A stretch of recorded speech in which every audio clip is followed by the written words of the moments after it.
সরকারি দল যদি সামনের চাকা হয় তাহলে বিরোধী দল হবে পিছনের চাকা।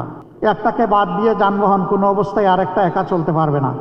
আমরা আমাদের মহান জাতীয় সংসদের একটা সেকেন্ড নষ্ট হোক এইভাবে এটার আমরা প্রত্যাশা করি না যে জাতীয় সংসদ হবে কারো চরিত্র হননের কেন্দ্রবিন্দু।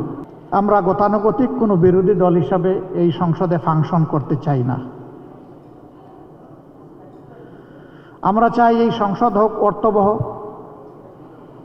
জনগণের সমস্ত চাওয়া পাওয়ার কেন্দ্র। সরকারি দল তারাও যেমন দায়িত্বশীল ভূমিকা পালন করবেন, আমরাও বিরোধী দলের অবস্থান থেকে দায়িত্বশীল গঠনমূলক ভূমিকা পালন করতে চাই। অতীতে আমরা বিরোধী দল দেখেছি, নির্বাচন যেমন আমিডামি ছিল, সরকারিও বিরোধী দলও তেমনি আমিডামি ছিল। এই ধরনের কোনো বিরোধী দল কোনো দেশের জন্য ভালো কোনো বার্তা বয়ে আনতে পারে না।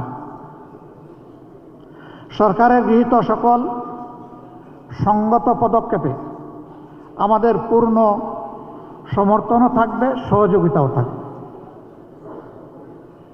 কিন্তু আমাদের বিবেচনায় আমরা যদি দেখি যে সরকার কোনো অসঙ্গত সিদ্ধান্ত কিংবা পদক্ষেপ নিয়েছেন, আমরা প্রথমে দৃষ্টি আকর্ষণ করব, করে সহযোগিতা করব।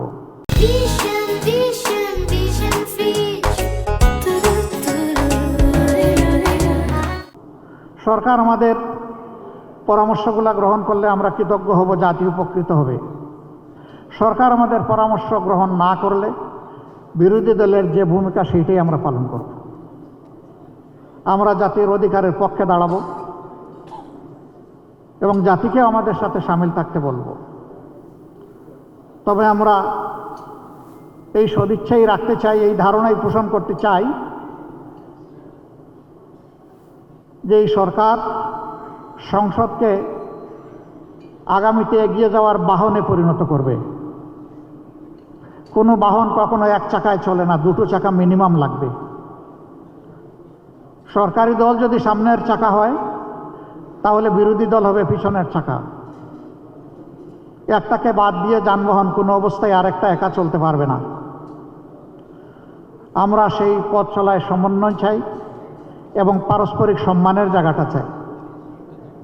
আমরা আমাদের মহান জাতীয় সংসদের একটা সেকেন্ড নষ্ট হোক এইভাবে এটার আমরা প্রত্যাশা করি না যে জাতীয় সংসদ হবে কারো চরিত্র হননের কেন্দ্রবিন্দু।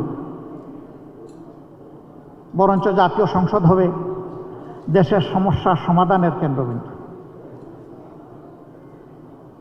যে সমস্ত ব্ল্যাক ল এখনো আমাদের সংবিধানে রয়ে গেছে, আমরা সম্মিলিতভাবে সেগুলা দূর করার প্রয়াস চালাবো। আর জাতিকে একটা সুস্থ, বিকশিত, সম্মানের জাতি হিসাবে বিশ্বের দরবারে দাঁড় করানোর জন্য যে আইন সংযোজনের প্রয়োজন, আমরা প্রত্যাশা করব যে সরকারি দল এবং বিরোধী দল মিলে সেভাবেই আমরা এগিয়ে যাব। যদি এই রাজনীতিটা আমরা করতে পারি তাহলে অতীতের রাজনীতির যে হতাশাজনক ধারা এখন পর্যন্ত জাতিকে গ্রাস করে আছে, তার করাল গ্রাস থেকে আশা করি জাতি মুক্তি পাবে ইনশাআল্লাহ।